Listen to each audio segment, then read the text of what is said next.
بصدر فرخة كامل. النهاردة بقى هنعمل أحلى غدا وفكرة خطيرة جدا وطعمه حكاية، والولاد هيطلبوه منك دايما إن انت تعمليه.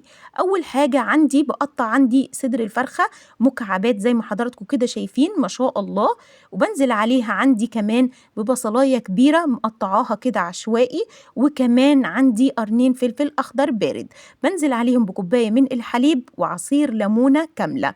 هنا بقى بحط معلقتين كبار من هريسة الشطة اللي أنا طبعا عملتها معاكم في الفيديو قبل كده ما شاء الله. بحط بقى عندي من كل البهارات، أي بهارات عندك بقى تحطيها. أنا حطيت من كل حاجة معلقة صغيرة، كمون، فلفل أسمر، كزبرة، بابريكا ما شاء الله، والسبع بهارات والملح.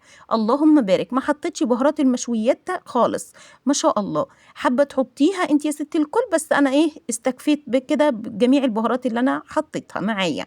بجيب بقى عندي الصينية، بحط عندي فيها طماطم شرائح وبصل وكمان بطاطس، وكمان عندي فصين توم فرماهم، وكمان شوية كده من البقدونس اللهم بارك، وشوية من الزيت. أتبلهم بقى عندي بشوية ملح صغيرين، وكمان فلفل أسمر وسماق. السماق بقى بتخلي طعم البطاطس خطيرة جدا وطعمها روعة ما شاء الله، بتدي بقى مزازة كده خطيرة. بروح بقى جايبة عندي عيدان الشيش زي ما حضراتكم كده شايفين، الشيش طاووق، بحط شوية كده من الفراخ مع الفلفل، أشكلها كده مع البصل ما شاء الله، وبتبقى معاكي متماسكة جدا وما بتقعش. اللهم بارك. شايفين حضراتكم لازم كده تنظمي كده الألوان علشان الولاد نفسهم يتفتح عليها ما شاء الله. شايفين حضراتكم دي مفيش حاجة خالص بتتحرك من مكانها ولا بتقع ولا أي حاجة خالص.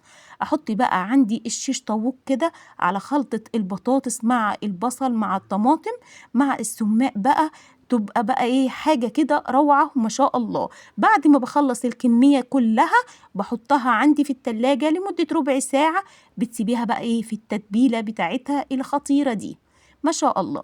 هنا بقى باقي التتبيلة مش برميه، أنا بحطه عندي على البطاطس. اللهم بارك، بتحلي الطعم وتخليه خطير جدا ما شاء الله. اغطيه بقى عندي بورق فويل واحطه عندي في الفرن لمده تلت ساعه، وبعد كده بفتح عليه الفويل.